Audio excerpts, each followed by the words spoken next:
இது மதுரால இருக்கிற லல்லனோட கதை. லல்லன் ஒரு பெரிய கம்பெனில சூப்பர்வைசரா வேலை பார்க்கறாரு. லல்லன் புத்திசாலி, தந்திரமானவரும் கூட. அப்புறம் தன்னோட மனைவி சோம்லதா கூட இருக்காரு. டிஃபனை கொடு, எனக்கு வேலைக்கு ரொம்ப லேட் ஆயிடுச்சு. நான் எப்போதான் வேலைக்கு போகிறதோ, எப்பவும் இதே மாதிரி நடந்துட்டு இருந்தா கண்டிப்பாக ஒரு நாளைக்கான சம்பளம் கட் ஆயிடும். ஓஹோ, எடுத்துட்டு வரேங்க. எனக்கு என்ன 4-5 கை இருக்குன்னு நினைச்சிங்களா? கொண்டு வந்து கொடுக்க. இந்தாங்க, எடுத்துட்டு போங்க. மிச்சம் வைக்காம நல்லா சாப்பிடுங்க. அதுக்காக தான் சொல்றேன், பேசாம வேலையை விட்டுடுங்க. அப்புறம் என் கூட சேர்ந்து வியாபாரம் பண்ணுங்க. ஆனா நீங்க என்னடானா நான் சொல்றதையே கேட்க மாட்டேங்கிறீங்க.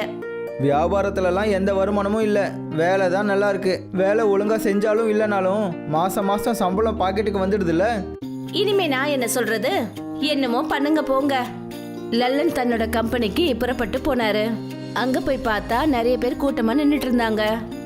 என்ன இங்க இவ்வளோ கூட்டமா இருக்கு? என்ன நடந்துட்டு இருக்கு? சரி போய் பார்ப்போம். லல்லன் அந்த இடத்துக்கு போனாரு. அங்க போய் பார்த்தாரு. அங்க ஒரு போர்டு போட்டிருந்தது. கம்பெனி ரொம்ப நஷ்டத்தில் போன காரணத்தால எல்லாரையும் வேலையை விட்டு தூக்க போறோம். அப்படின்னா எங்க எல்லாரையும் வேலையிலிருந்து தூக்கிட்டாங்களா? ஐயோ, என்னோட பொண்டாட்டி பிள்ளைகளை யாரு பார்த்துக்குவா? என் குடும்பத்தோட நிலைமை என்ன ஆகுறது?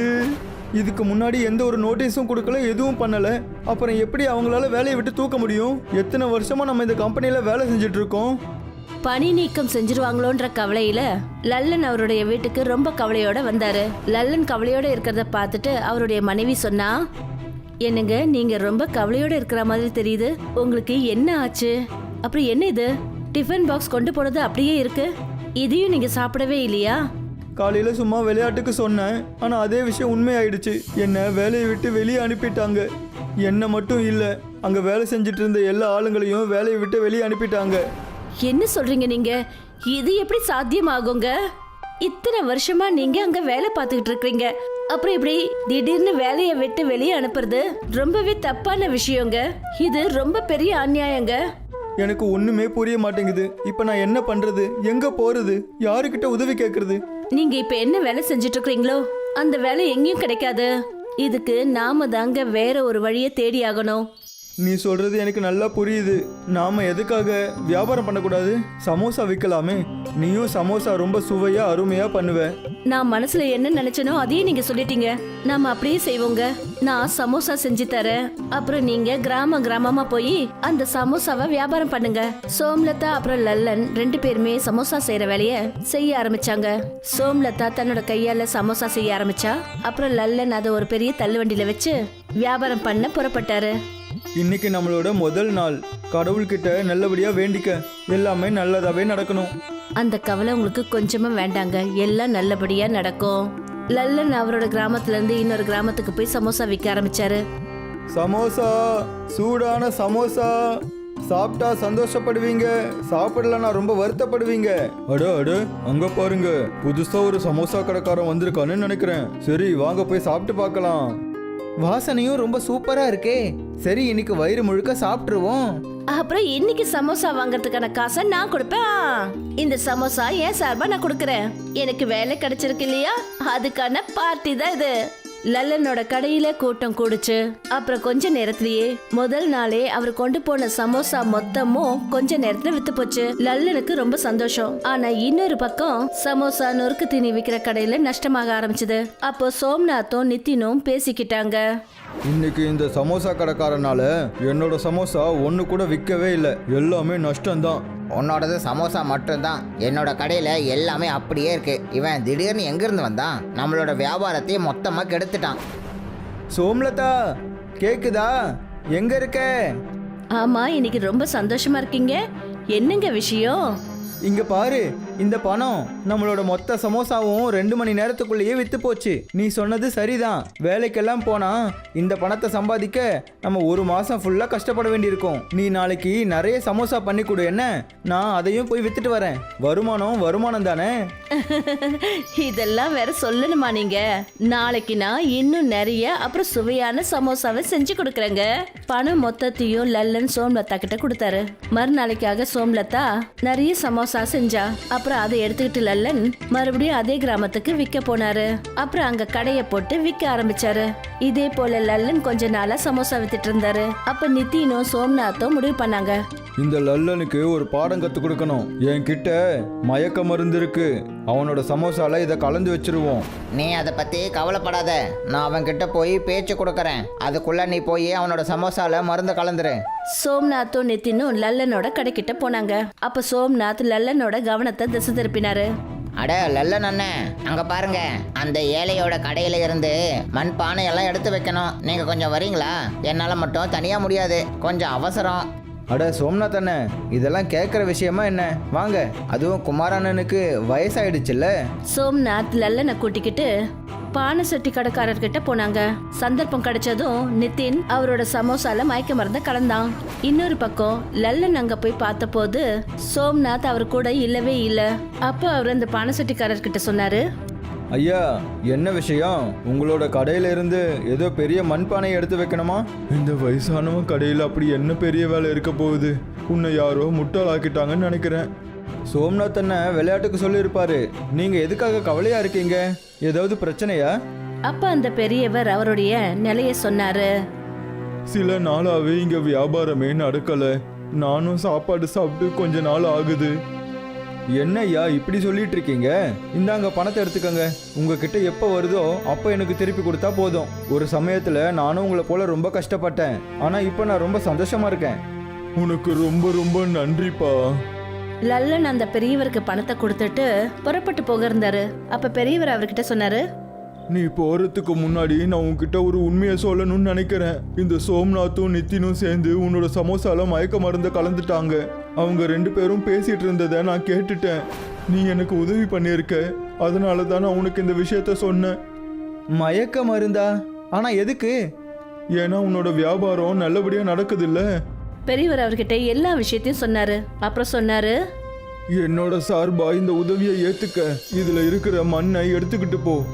இந்த மண்ணுல அப்படி என்ன இருக்குதுங்க ஐயா? பார்க்கறதுக்கு தான் இது சாதாரண மண்ணு. நீ இன்னில இருந்து இந்த மண்ணுலயே சமோசாக்களை செய்யி, மண்ணுலையும் புதைச்சி வை. அப்புறம் பாரு, எப்போலாம் நீ சமோசா செய்யறியோ அது மாய சமோசாவாயிடும். மண்ணு தீந்து போயிடுச்சுன்னா நீ மறுபடியும் அங்கிருந்து மண் எடு. இந்த மண்ணு சமோசா சாப்பிட்டாங்கன்னா ஜனங்க மறுபடியும் வந்து இந்த சமோசா கேட்பாங்க. லல்லனும் அதே போல செஞ்சாரு. அந்த மண்ணையும் தன்னோட வண்டி கடையையும் எடுத்துக்கிட்டு அவர் தன்னோட வீட்டுக்கு வந்தாரு. நடந்த எல்லா விஷயங்களையும் சோம்லதா கிட்ட சொன்னாரு. மணல் சமோசாவா? என்னங்க அது? அத நானும் செஞ்சு பார்க்க விரும்புறேன். அப்புறம் என்ன யோசிச்சுக்கிட்டு இந்த மாய மண்ணை வச்சுக்கிட்டு நம்ம மாய மண் சமோசா செய்யலாம். சோமு அந்த சமோசாவில உருளைக்கிழங்கு மசாலாவை சேர்த்து தயாரா வச்சுட்டாரு. லல்லன் அந்த மண்ணை குழியில போட ஆரம்பிச்சாரு. அப்புறம் அங்கேயே சமோசாவை புதைச்சு விறகு போட்டு தீ மூட்டினாரு. அந்த நெருப்பு தணல்ல சமோசா வேக ஆரம்பிச்சது. அதோட வாசனை நாலாபுறமும் பரவுச்சு. இதோட வாசனை ரொம்ப சுவையாவும் ஆனந்தமாவும் இருக்குங்க. இந்த சமோசா நிச்சயமா சுவையா இருக்குங்க. எனக்கும் அந்த வாசனை நல்லா தெரியுது. மாய மண்ணோட மணல் சமோசா ரொம்பவும் சுவையா இருந்தது. அந்த மணல் சமோசாவை எடுத்துக்கிட்டு லல்லன் வியாபாரம் பண்ண போனாரு. மண் சமோசா வாங்கிக்கங்க, மண் சமோசா வாங்கிக்கங்க. அட, மண் சமோசானா என்னவா இருக்கும்? சரி, ஒரு தடவை போய் சாப்பிட்டு பார்ப்போம். நானும் போய் சாப்பிட போறேன். மணல் சமோசான்னு கேட்ட உடனே எல்லாரும் அந்த மணல் சமோசாவை சாப்பிட லைன்ல நின்னாங்க. அப்புறம் லல்லனுக்கு பயங்கரமா வியாபாரம் நடந்தது. அதிகமான வியாபாரம் நடந்ததுனால நித்தினும் சோம்நாத்தும் அவங்க கடையை மூட வேண்டியதாயிடுச்சு. அப்புறம் லல்லனோட மாய மணல் சமோசா அதிகமா விற்பனாச்சு. அதனால அவருடைய குடும்பம் ரொம்ப சந்தோஷமா இருந்தாங்க. பூஜாக்கும் ராஜுக்கும் கல்யாணம் நடந்தது. ராஜு தன்னோட பெரிய அண்ணனோட சேர்ந்திருந்தான். பூஜாவோட பெரிய ஓரவத்தி பேரு நிஷா. அவ பெரியவன்றதுனால அவளுக்கு கர்வம் அதிகமா இருந்தது. அவ தினமும் பூஜாவையே வேலை செய்ய வச்சிட்டு இருப்பா. பூஜா ரொம்ப நல்ல உள்ளம் கொண்டவ. அதனால அவளுக்கு எந்த எதிர்ப்பும் சொல்லாம நிஷா சொல்றபடியே நடந்துக்குவா. பூஜா, நான் கோயிலுக்கு போயிட்டு இருக்கேன். வீட்டு வேலையெல்லாம் முடிச்சிடு. நான் கோயில்ல இருந்து திரும்பி வரத்துக்குள்ள எல்லா வேலையும் முடிச்சிருக்கணும். அக்கா, நீங்க கவலைப்படாம கோயிலுக்கு போயிட்டு வாங்க. நான் எல்லா வேலையும் செஞ்சிடுறேன். நீ எப்படி செய்வேன்ட்டு எனக்கு நல்லாவே தெரியும். திரும்ப வந்ததுக்கு அப்புறம் நான் தான் எல்லாம் செய்ய வேண்டியிருக்கும். எல்லா வேலையும் ஏடாகோடமா செய்வ. பூஜாவை நிஷா எப்பவுமே மட்டம் தட்டிட்டு இருப்பா. ஆனா பூஜா எப்பவுமே நிஷாவை எதிர்த்து பேச மாட்டா. ஆனா சாப்பாட்டை பரிமாறுறப்போ மட்டும் நிஷா தான் சாப்பாட்டை பரிமாறுவா. நீ என்ன பண்ணிட்டு இருக்க? அக்கா, அவருக்காக சாப்பாட்டை வச்சிட்டு இருக்கேன். நீ கொழுந்தனார கை கால கழுவிக்க சொல்லு, சாப்பாட்டை நான் வைக்கிறேன். பூஜா நிஷா பேச்ச கேட்டுக்கிட்டு ராஜு கிட்ட போனா. ஐயோ, சோப்பை கிச்சன்லயே வச்சுட்டேனே. இருங்க, நான் உடனே கொண்டு வரேன். சீக்கிரமா எடுத்துட்டு வா. ரொம்ப பசிக்குதுப்பா எனக்கு. கையும் ரொம்ப அழுக்கா இருக்கு. கொஞ்சம் நல்லா கழுவணும். பூஜா கிச்சனுக்குள்ள வந்து நிஷா செய்யறது எல்லாத்தையும் பார்த்தா. நிஷா ராத்திரி மிஞ்சு போன ரொட்டியும் பொரியல ராஜுவோட பிளேட்ல வச்சுக்கிட்டு இருந்தா. அவளால பேசணும்னு நினைச்சாலும் பேச முடியல. அங்கிருந்து சோப் எடுத்துக்கிட்டு போயிட்டா. அட, என்னாச்சு? எதுக்கு இப்படி வருத்தப்பட்டுக்கிட்டே இருக்க? சோப் எடுக்க போனல்ல, அங்க ஏதாச்சும் கடிச்சு வச்சிருச்சா? ஒன்றும் இல்லை, நீங்க உள்ள வாங்கல. பூஜா ராஜுவை உள்ள கூட்டிட்டு போனா. கொஞ்ச நேரத்துக்கு அப்புறம் நிஷா ராஜுக்காக சாப்பாடு எடுத்துட்டு வந்தா. பூஜா மனசு இல்லாமலேயே அந்த பிளேட் எடுத்துக்கிட்டா. அப்புறம் ராஜு முன்னாடி வச்சா. ராஜு அதுல இருந்து ஒரு சின்ன துண்டை எடுத்துக்கிட்டதுமே பூஜா ராஜு எதிரில் இருக்கிற அந்த பிளேட்டை எடுத்துட்டு அவன்கிட்ட நடந்த உண்மை எல்லாத்தையும் சொல்லிட்டா. என் கதை என்னால நம்பவே முடியல. அவங்க போய் இப்படி பண்ணுவாங்களா? இதெல்லாம் நீங்க வேலைக்கு போகாததால தான் நடக்குது. நீங்க எந்த வேலையும் செய்ய மாட்டேங்கிறீங்கல்ல, அதனால எல்லாரும் உங்களை பாரமா நினைக்கிறாங்க. நீங்க சுயமா ஏதாவது வேலை செஞ்சே ஆகணுங்க. ஆமா பூஜா, சம்பாரிச்சதா இங்க மதிப்பு. காசு இல்லைன்னா ஒண்ணுமே இல்லை. நான் இன்னைக்கே போய் ஒரு நல்ல வேலைய நான் தேடுறேன். ராஜு மும்மரமா வேலையை தேடிட்டு இருந்தான். ஆனா அவனுக்கு எந்த வேலையும் கிடைக்கல. அவன் ரொம்பவே சோர்ந்து போய் வீட்டுக்கு திரும்ப வந்தப்போ பூஜா இப்படி சொன்னா. நீங்க ஒரு வாட்டி பிஸா செஞ்சீங்கல்ல, அது ரொம்ப ருசியா இருந்ததுங்க. நீங்க ஒரு பிஸா கடையை திறக்கலாம்ல. இப்பெல்லாம் பிஸாவை எல்லாரும் விரும்பி சாப்பிட்டுட்டு இருக்காங்க. உங்களோட வியாபாரமும் நல்லபடியா ஓடும். அதெல்லாம் சரி, என்கிட்ட பீஸா பண்ற மெஷின் இல்லையே. அது ரொம்ப காஸ்ட்லி. அதை வாங்குற அளவுக்கு என்கிட்ட காசு இல்லையே.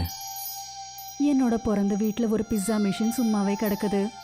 அதை நான் இங்க எடுத்துட்டு வந்துடுறேன். நீங்க அதுலயே வேலை செய்ய ஆரம்பிச்சிடுங்க. பூஜா தன்னோட வீட்ல இருந்து அந்த மிஷின் என்னவோ எடுத்துட்டு வந்தாதான்.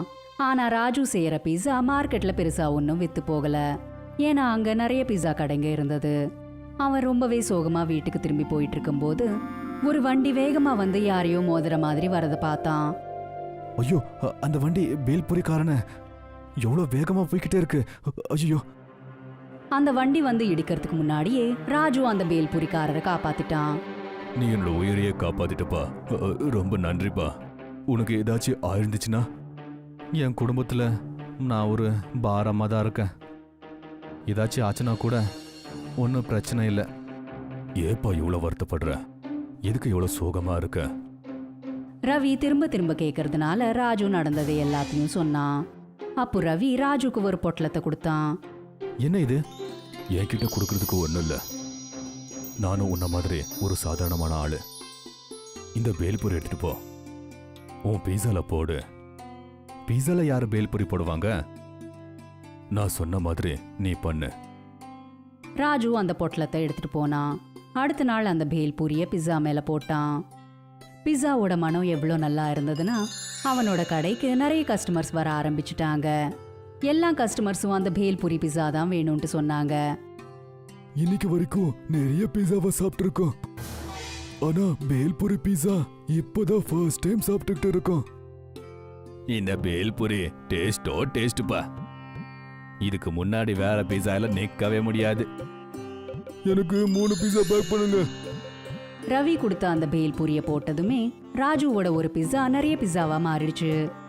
அவன் ஒரு பிஸா மேல பேல்பூரிய போட்டான். அதுல இருந்து நிறைய பிஸா தயாராகி வந்துட்டு இருந்தது. இது நிஜமாவே மந்திர பேல்பூரி. நான் தமாசுன்னு நினைச்சேன். ரவி இந்த மாதிரி கொடுத்தாங்க. எல்லாருமே இந்த பேல்பூரி பிஸாவை கேட்டுக்கிட்டே இருக்காங்க. நல்ல வியாபாரம் ஆகுது. ராஜு இப்போ நாளுக்கு நாள் பணக்காரனா மாறிட்டு இருந்தான். ஒரு வாட்டி ராஜுவும் பூஜாவும் பேசிட்டு இருக்கும்போது நிஷா அவங்களோட பேச்ச ஒட்டு கேட்டுட்டா. பூஜா, சரியான நேரத்துக்கு என்ன பிசினஸ் பண்ணா நீ விடலன்னா அந்த மந்திர பேல்பூரி எனக்கு கிடைச்சிருக்காது. இப்படியெல்லாம் நான் சம்பாரிச்சுக்கிறவே முடியாது. எந்த ஒரு பொண்ணா இருந்தாலும் தான் கணவர் யார்கிட்டயும் கை நீட்டாம சொந்தமா சம்பாதிக்கணும்ட்டு தான் ஆசைப்படுவா. நான் செஞ்சதும் அதே தாங்க. அப்படியா? இதா விஷயம். இவங்க கிட்ட மந்திர பேல்பூரி பிஸா இருக்கா, அதனாலதான் இவ்ளோ பணக்காரனா மாறிட்டு இருக்கானா? நான் அதை திருடியே ஆகணும். இவங்க எப்படி பணக்காரங்களா மாறதை என்னால பார்க்க முடியல. ராத்திரி நேரத்துல பூஜாவும் ராஜுவும் தூங்கினதுக்கு அப்புறம் நிஷா அந்த ராத்திரி இருட்டுல மந்திர பேல்பூரி பிஸாவை திருடுறதுக்காக அவங்களோட வீட்டுக்கு வந்துட்டா. அப்புறம் அந்த பிஸாவையும் தேடி கண்டுபிடிச்சிட்டா. இனி இவங்களோட வீழ்ச்சி ஆரம்பமாயிடுச்சு. இப்போ இந்த மந்திர பேல்பூரி பிஸா என்னோட கைக்கு கிடைச்சிடுச்சு. நிஷா அந்த மந்திர பேல்பூரி பிஸாவை தன்னோட கையால தொட்டதுமே அந்த பிஸா ரொம்பவே பெருசாயிடுச்சு. உடனே அது நிஷாவை கட்டி அணைச்சுக்கிச்சு. அதோட பிடி ரொம்பவே இறுக்கமாயிட்டு இருந்தது. அட, என்னால மூச்சே வாங்க முடியலையே. என்ன மன்னிச்சிடு. நான் இனிமே உன்னை தொட கூட மாட்டேன். நான் பேராசைப்பட்டு உன்னை திருட நினைச்சேன். என்ன மன்னிச்சிடு, என்ன மன்னிச்சிடு. நிஷா எப்படியோ அந்த பிஸா கிட்ட இருந்து உயிர் தப்பிச்சு அங்க இருந்து ஓடி போயிட்டா. அதுவே ராஜுவும் பூஜாவும் சேர்ந்து ஜனங்களுக்கு ஃப்ரீயாவே பேல்பூரி பிஸாவை கொடுத்து அவங்களுக்கு உதவி செஞ்சுட்டு இருந்தாங்க. இது மட்டுமே இல்லாம அவங்க ஏழைங்களுக்காக நிறைய ஹாஸ்பிட்டல்ஸையும் அநாத ஆசிரமங்களையும் கட்டினாங்க. ஜெய்சல்மேருங்கிற ஊர்ல ஒரு டூரிஸ்ட் பிளேஸ் கிட்ட சமீர் தன்னோட அம்மாவோட ஒரு குடிசையில வாழ்ந்துகிட்டு இருந்தான். அவன் தன்னோட அப்பாவை இழந்ததுக்கு அப்புறம் அவன் ரொம்பவே ஏழ்மையான வாழ்க்கைய வாழ்ந்துகிட்டு இருந்தான். காலம் போக போக சமீர் கொஞ்சம் கொஞ்சமா வளர்ந்துட்டு இருந்தான். சமீர் இப்போ 15 வயசு பையனானதுக்கு அப்புறம், அம்மா, இந்த உலகத்துல நமக்குன்னு யாருமே இல்லையா? நம்மளை பார்க்க சொந்தக்காரங்க வரவே மாட்றாங்க. யாருமே நமக்கு ஃபோன் கூட பண்ண மாட்றாங்க. கண்ணா, இருக்கிறதுக்கு நிறைய பேர் இருக்காங்க தான். ஆனா சொல்லிக்கிறதுக்கு மட்டும்தான். சொல்லுவாங்கல்ல, சந்தோஷத்துல எல்லாருமே இருப்பாங்க, ஆனா கஷ்டத்துல ஒருத்தரும் இருக்க மாட்டாங்க. அம்மா, எங்க எல்லா ஃப்ரெண்ட்ஸும் சொல்றாங்க உனக்கு இந்த உலகத்துல யாருமே இல்லைன்னு, நீ அனாதைன்னு.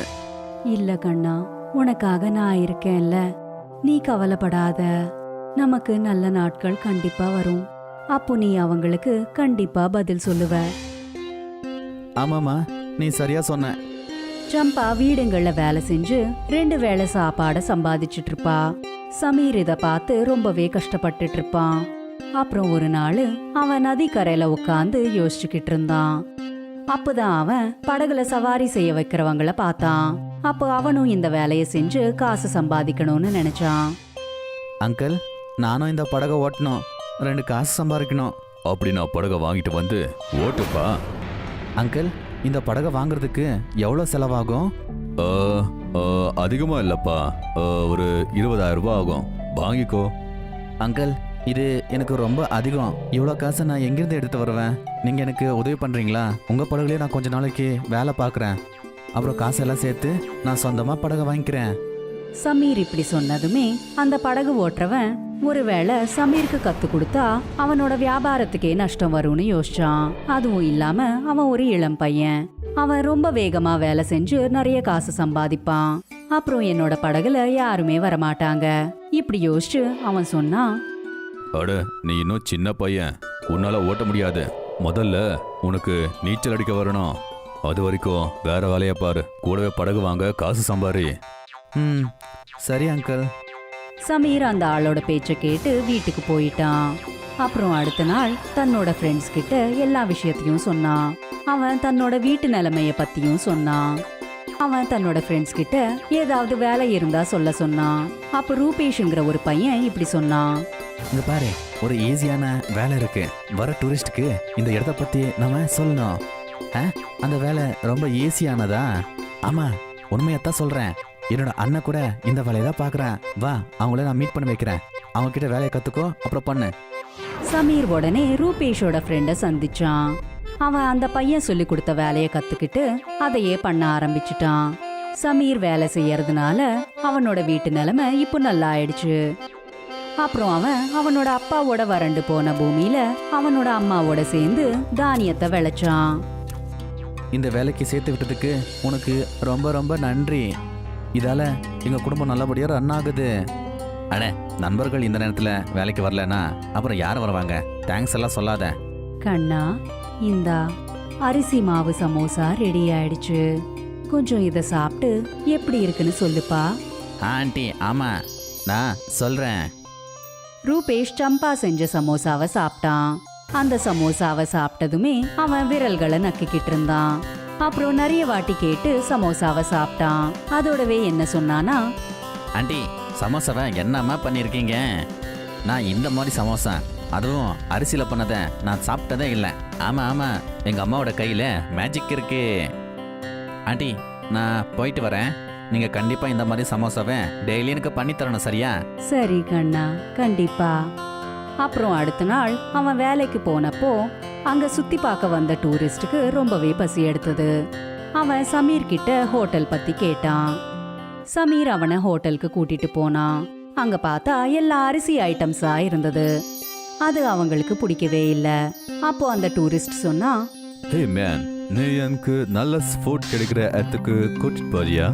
ஏன்னா அரிசியோட சிம்பிள் சாப்பாடு சாப்பிடணும். சமீருக்கு சமோசாவோட ஞாபகம் வந்தது. அவன் உடனே அம்மாக்கு ஃபோன் பண்ணி சமோசாவையும் சட்னியும் தயார் செஞ்சு வைக்க சொன்னான். அம்மா, நான் 2-3 பேரை கூட்டிக்கிட்டு வரேன். நீங்கள் சமோசாவை தயார் பண்ணி வைங்க. சமீர் சொன்ன மாதிரியே அவனோட அம்மா அரிசி மாவு சமோசாவை ரெடி செஞ்சாங்க. அப்புறம் அதை ரொம்பவே அழகான முறையில பரிமாறினாங்க.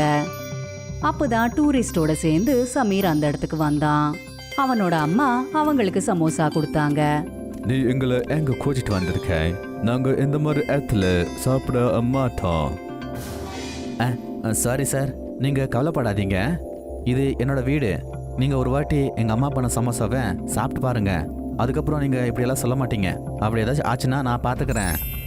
ஆமாங்க, உங்களுக்கு பிடிச்சிருந்தா மட்டும்தான் எங்களுக்கு காசை கொடுங்க போதும். உங்களுக்கு பிடிக்கலனா காசும் கொடுக்க தேவையில்லை. ஓகே, நீங்க எவ்வளோ சொல்றீங்க அண்ணன், நான் சாப்பிடுறேன். பார்க்கலாம் எப்படி இருக்குன்னு. சமீர் அப்புறம் சம்பா சொன்னதை கேட்டு அந்த டூரிஸ்ட் சமோசாவை சாப்பிட்டாங்க. அப்புறம் அந்த சமோசாவை அந்த பிளேட்லயே இருக்கிற 2 சட்னிஸோட சாப்பிட்டாங்க. அதை சாப்பிட்டதும் அவங்க ரொம்ப மகிழ்ச்சி அடைஞ்சாங்க. அவங்க இன்னும் நிறைய சமோசாவை சாப்பிட்டாங்க. வா, what a awesome samosa. Yeah, definitely. நீ சொன்னது உண்மைதான். அவங்க சமோசாவை ரொம்ப பாராட்டினாங்க. அப்புறம் சமோசாக்கு ஆன செலவை விட நிறைய காசு கொடுத்து இப்படி சொன்னாங்க, நீங்க இந்த சமோசா கரைய வைங்க, நல்ல இன்கம் உங்களுக்கு கிடைக்கும். கண்டிப்பாக சார், கண்டிப்பாக நீங்கள் சொன்ன மாதிரியே பண்ணுறோம். அந்த டூரிஸ்ட் சொன்னதை மனசுல வச்சுக்கிட்டு சமீரும் சமீரோட அம்மாவும் சேர்ந்து ஒரு சமோசா கடைய ஆரம்பிச்சாங்க. அப்புறம் சீக்கிரத்திலேயே அவங்களோட கடை ரொம்ப ஃபேமஸ் ஆயிடுச்சு. அங்க சுத்தி இருக்கிறவங்களுக்கும் அப்புறம் டூரிஸ்ட் கூட அந்த சமோசா ரொம்பவே பிடிச்சு போச்சு. அம்மா, நீங்கள் டிசைன் பண்ண அந்த ரிங் ரோல் சமோசா நிறைய பேரை ஈர்த்துக்கிட்டே இருக்குமா. இப்படியே புது புது டிசைனில் சமோசா பண்ணிக்கிட்டே இருங்க. இதனால ஜனங்க நம்ம கடைக்கு வந்து அதிகமாக சாப்பிடுவாங்க. சமீர் சொன்னதுக்கு அப்புறம் அவனோட அம்மா இன்னும் நிறைய டிசைன்ஸ்ல சமோசாவை செஞ்சாங்க. இதனால அதுக்கு டிமாண்ட் ரொம்பவே கூடிடுச்சு. இதை செய்யறதுக்கு அவங்க இன்னும் நிறைய பேரை வேலைக்கு சேர்த்துக்கிட்டாங்க. இப்போ அவங்களோட சமோசா தூர தூரத்துக்கெல்லாம் போயிட்டு இருந்தது. இப்போ அவங்களுக்கு நிறைய வருமானம் கிடைச்சிக்கிட்டு இருந்தது. இதை தெரிஞ்சுக்கிட்டு மீடியாக்காரங்க அவங்களோட இன்டர்வியூ எடுத்தாங்க. இதனால அவங்க 2 பேரும் ஊர் முழுக்க ஃபேமஸ் ஆயிட்டாங்க. இத பார்த்து அவங்களோட உறவுக்காரங்க கூட அவங்களோட நெருக்கமா இருந்தாங்க. சமீர் பழைய விஷயங்களை மறந்து எல்லாரோடையும் சேர்ந்து வாழ்ந்தான். பாடம்: சுகத்துல எல்லாரும் இருப்பாங்க, ஆனா துக்கத்துல யாருமே இருக்க மாட்டாங்க.